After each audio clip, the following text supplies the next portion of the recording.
Hi students, कैसे हैं आप सब लोग। मुझे उम्मीद है कि आप सब लोग बहुत बढ़िया होंगे। तो स्टूडेंट्स, आज के इस वीडियो लेक्चर में हम लोग बात करेंगे 9th क्लास के चैप्टर क्वाड्रिलेटरल्स की एक्सरसाइज 8.2 से क्वेश्चन नंबर 6। छोटा सा क्वेश्चन है लेकिन इंपॉर्टेंट है। तो चलिए देखते हैं क्वेश्चन में क्या दिया है और हम लोगों को क्या शो करना है। तो क्वेश्चन में बोला गया है, show that the line segment joining the mid points of the opposite sides of a quadrilateral bisect each other.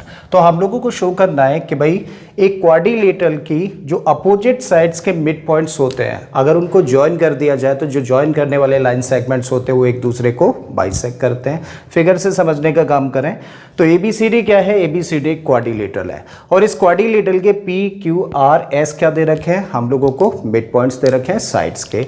अब इन साइड्स के देखिए तो अपोजिट साइड्स कौन कौन सी है, ए बी और सी डी। दूसरा पेयर है ए डी और बी सी का।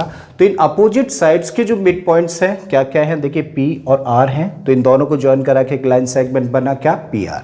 जबकि इन दोनों साइड्स के मिड पॉइंट्स को ज्वाइन करा देने से बनता है एस आर। तो हम लोगों को प्रूव करना है कि पी आर और एस आर एक दूसरे को क्या करते हैं, बाइसेक्ट करते हैं। ठीक है, तो चलिए स्टार्ट करते हैं और स्टार्ट कर रहे हैं एक छोटे से कंस्ट्रक्शन के साथ में। अभी हम लोग क्या कर रहे हैं, S R, R Q, Q P और पी एस को ज्वाइन कर रहे हैं। साथ में हम लोग डायगोनल भी ड्रॉ कर रहे हैं। तो चलिए सबसे पहले वही काम करते हैं।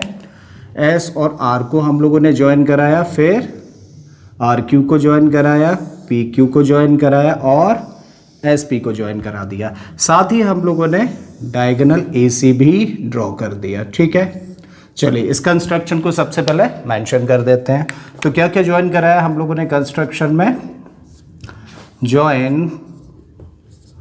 एस आर, आर क्यू, फिर क्यू पी एंड फिर पी एस ज्वाइन करा दिया है। आल्सो एक और चीज़ हम लोगों ने करी, आल्सो ज्वाइन ए सी। ठीक है, तो चलिए ये कंस्ट्रक्शन का काम हुआ कंप्लीट। अब आते हैं देखिए हम लोग एक ट्राइंगल पर। कौन सा ट्राइंगल, जरा देखिए ध्यान से, कौन सा triangle, this one. So triangle A D C, इस ट्राइंगल को लेकर हम लोग चल रहे हैं और इस ट्राइंगल में हम लोग देखें तो इस ट्राइंगल की जो ए डी साइड है उसका एस क्या है, मिड पॉइंट है। जबकि इसी ट्राइंगल की जो डी सी साइड है उसका मिड पॉइंट आर है और इस ट्राइंगल ए डी सी की दो साइड्स के मिड पॉइंट्स को ज्वाइन करा देने वाला लाइन सेगमेंट क्या है, एस आर है। तो इसका मतलब बाय मिड पॉइंट थ्योरम क्या होना चाहिए, एस आर ट्राइंगल की थर्ड साइड AC के पैरेलल होगा, साथ में इसके हाफ के इक्वल होगा। ऐसा कौन कहता है, मिड पॉइंट थ्योरम कहती है। इस पॉइंट को हम लोग मेंशन करते हैं सबसे पहले। तो कौन सा triangle, in triangle which one ADC, क्या कह रहे हैं, S and R are the mid points of side AD and DC. So S and R are the mid points of sides AD and DC respectively. ठीक है, therefore क्या बोला जा सकता है, therefore SR is parallel to what, AC and SR is equal to half of AC। किसके according, mid point theorem के according ऐसा होना चाहिए। और ये बड़ा इंपॉर्टेंट पॉइंट है तो मान लेते हैं इसको इक्वेशन नंबर 1। आई थिंक कहानी यहाँ तक क्लियर है। ठीक है, फिर से आते हैं हम लोग एक और ट्राइंगल पर। कौन सा ट्राइंगल, ट्राइंगल ABC। देखिए अब हम लोग बात कर रहे हैं इस ट्राइंगल की। चलिए डिफरेंट कलर यूज करते हैं सो दैट आप लोग आइडेंटिफाई कर सकें। सो कौन सा ट्राइंगल, दिस वन, जो अभी हम लोगों ने ब्लू कलर से शो किया है। एक बार नाम बताओ जरा इसका, दिस वन, ट्राइंगल ABC। और इस ट्राइंगल में हम लोग क्या देख रहे हैं, देखिए इस ट्राइंगल की जो AB साइड है उसका P क्या है, मिड पॉइंट। जबकि इस BC साइड का मिड पॉइंट क्या है, Q। करेक्ट है। और इन दो साइड्स के मिड पॉइंट्स को ज्वाइन करा देने वाला लाइन सेगमेंट क्या है, PQ है। इसका मतलब ये PQ क्या होना चाहिए, इस ट्राइंगल की थर्ड साइड यानी कि AC के पैरेलल होना चाहिए, साथ में ये थर्ड साइड के हाफ के इक्वल होना चाहिए। ठीक है, so this is parallel to this side and this is half of this side by mid point theorem. चलिए इस पॉइंट को भी मेंशन करें। सो अगेन किस ट्राइंगल की बात कर रहे हैं हम लोग, now in triangle which one ABC, क्या बोला जा सकता है, P and Q are the mid points of किस किस साइड के हैं, देखिए P मिड पॉइंट है AB का, Q मिड पॉइंट है BC का, ठीक है, mid points of AB and BC respectively, clear है। therefore PQ is parallel to what? AC, and PQ is half of AC by midpoint theorem. Therefore PQ is parallel to AC and PQ is equal to half of AC, और ये बन जाता है statement number 2 again by midpoint theorem. Correct है, I think बात यहाँ तक clear है आप लोगों को। अब देखिए हम लोगों के सामने ना दो इक्वेशंस तैयार हो जाती है। फर्स्ट इक्वेशन में हम लोग क्या कह रहे हैं, हम कह रहे हैं भाई एस आर पैरेलल है किसके साथ, AC के साथ में, और SR इक्वल है किसके, हाफ AC के। यहाँ पे कह रहे हैं PQ पैरेलल है AC के साथ में और PQ इक्वल है किसके, हाफ AC के।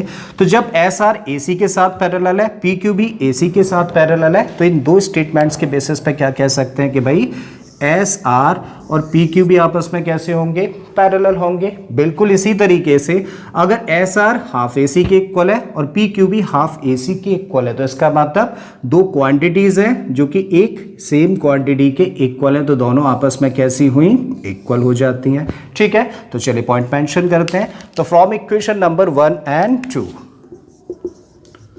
फ्रॉम 1 एंड 2 क्या बोला जा सकता है, बोल सकते हैं कि भाई S R is parallel to PQ and S R is equal to PQ, correct है। तो देखिए हम लोगों के सामने एक बहुत ही इंपॉर्टेंट स्टेटमेंट है, चलो इसको स्टेटमेंट नंबर 3 कह देते हैं, ठीक है।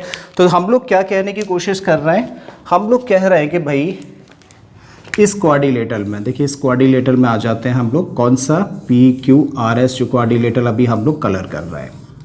इस क्वाड्रिलेटरल में हम लोग क्या कह रहे हैं कि SR इक्वल है किसके साथ में, PQ के साथ में पैरेलल भी है। So this line segment is equal to this line segment and this line segment is parallel to this line segment. और हम लोगों को पता है कि किसी भी एक क्वाड्रिलेटरल में अगर उस क्वाड्रिलेटरल की अपोजिट साइड्स का एक पेयर इक्वल हो, साथ में पैरेलल भी हो, तो क्वाड्रिलेटरल क्या बन जाता है, पैरेललोग्राम बन जाता है। इस पॉइंट को मेंशन करते हैं। तो उसके लिए किस क्वाड्रिलेटरल में आना पड़ेगा, so now in quadrilateral ABCD from equation number 3 क्या बोला जा सकता है कि SR is equal to what, PQ and SR is parallel to PQ, therefore PQRS is a parallelogram. तो हम लोगों ने क्या शो कर दिया, हम लोगों ने शो कर दिया कि जो क्वाड्रिलेटरल PQRS है ये अपने आप में क्या है, पैरेललोग्राम है। और अगर ये पैरेललोग्राम है तो हम लोग जानते हैं ना कि पैरेललोग्राम के जो डायगोनल्स होते हैं वो कैसे क्या करते हैं, एक दूसरे को बाइसेक्ट करते हैं। तो इस क्वाड्रिलेटरल PQRS यानी कि इस पैरेललोग्राम को जब हम लोग देखें तो देखिए PR क्या है, PR एक डायगोनल है, SQ क्या है, ये भी इस पैरेललोग्राम का डायगोनल है। और क्योंकि दोनों लाइन सेगमेंट्स क्या हैं, इस पैरेललोग्राम के डायगोनल्स हैं, तो ये दोनों एक दूसरे को क्या करेंगे, बाइसेक्ट करेंगे, ठीक है। तो इसी पॉइंट के बेसिस पे हम लोग क्या कह सकते हैं, therefore PR and SQ bisect each other, क्योंकि पैरेललोग्राम के जो डायगोनल्स होते हैं वो एक दूसरे को बाइसेक्ट करते हैं, और यही चीज हम लोगों को प्रूव करनी थी। तो आई होप स्टूडेंट्स कि आप लोगों को ये क्वेश्चन अच्छे से समझ आ गया होगा। अगर ऐसा है तो प्लीज वीडियो को लाइक कर दें, चैनल को सब्सक्राइब कर लें, और बाकी किसी तरीके के क्वेश्चन के लिए प्लेलिस्ट में चले जाइए। ऑलरेडी बहुत सारे क्वेश्चन मैंने अपलोड किए हैं। मैं फिर से आता हूँ एक नए क्वेश्चन, एक नए कॉन्सेप्ट के साथ में। Till then keep learning and thank you for watching this video.